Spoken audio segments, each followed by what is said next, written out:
Hey, today's Kannada Day. I'm hearing on CBC a lot of music coming from Ottawa, and it's kind of bilingual, and it doesn't make me want to go to a concert because, I don't identify with, drug addicts and stuff. So what I identify with is singing, which I can't do here at the distillery. I went one time to look inside when they had karaoke on my bicycle, and it's small in there, and I didn't see anybody capable of good conversation based on the nonverbal assessments, and sound didn't seem great. And then there's the other really tall building here with the karaoke in the basement. Once they had a job for bouncer, so should I do that? I might vent a little bit, but mostly I'd use my conflict resolution skills. Except some people, they just because of ethnicities, they just don't want to settle down, right? I like this Tin Man I'd never seen before. I just cleaned some room inside my motorhome here because a neighbor's been nicer to me, and her brother's given me a used TV, and it'll be nice to have that. My other neighbor gave me a used DVD Blu-ray player, so I've been able to do the Blu-rays that the library purchased for me for their collection, but I thought it came from somewhere else. No, they purchased it finally. That's nice. But I don't identify with Canada Day. Like, I'd like to have had my motorcycle fixed already.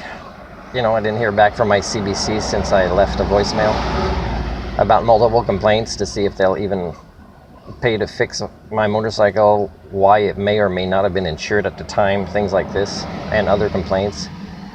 Because Kitimat, I heard on the radio earlier this week, Kitimat, which is easier to get to on a train, I would say, but because you got to go to Terrace and then turn to Kitimat, that's quite a few hours. But it would have been a nice motorcycle ride in any weather. At this time of year, that's what I would have done if I had money. But Canada doesn't allow money for me. It allows only poverty, sustaining this poverty, because I've documented how it's sustaining it, not just with not following its own policies as institutions, but also consistently blocking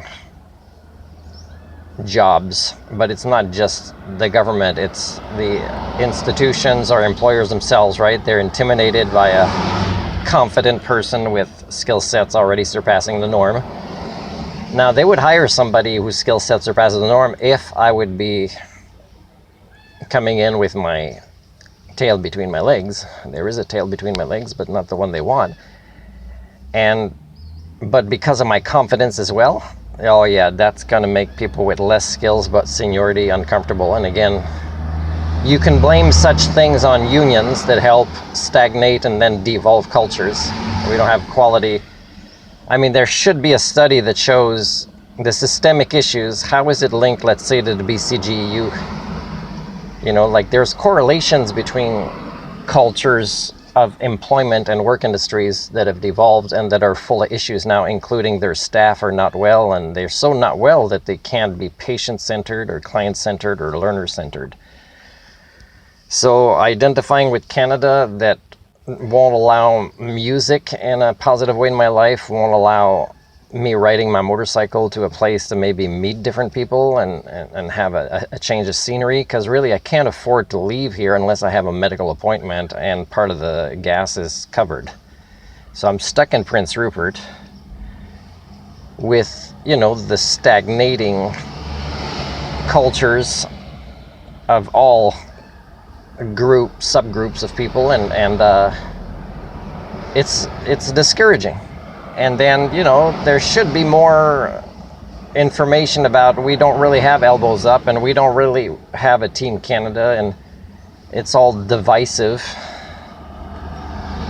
if that's the right pronunciation. And, it's no party knows what to do because they're not culture peers. So no matter who wins, they're capitalists, and capitalism does divide, not just with income status and ratio, but it's a competition type of worldview, and competition divides, cooperation unites, and I don't see any of that. I mean, he's having fun being a prime minister, Mark Carney, and it's kind of cool to watch, and It's a little bit of pride that he's less of a redneck than Trump, but just like Trump, he's still a one-trick pony. It's just he's better at it than Trump is. So it's kind of hard to celebrate really the reality of the human condition from any country.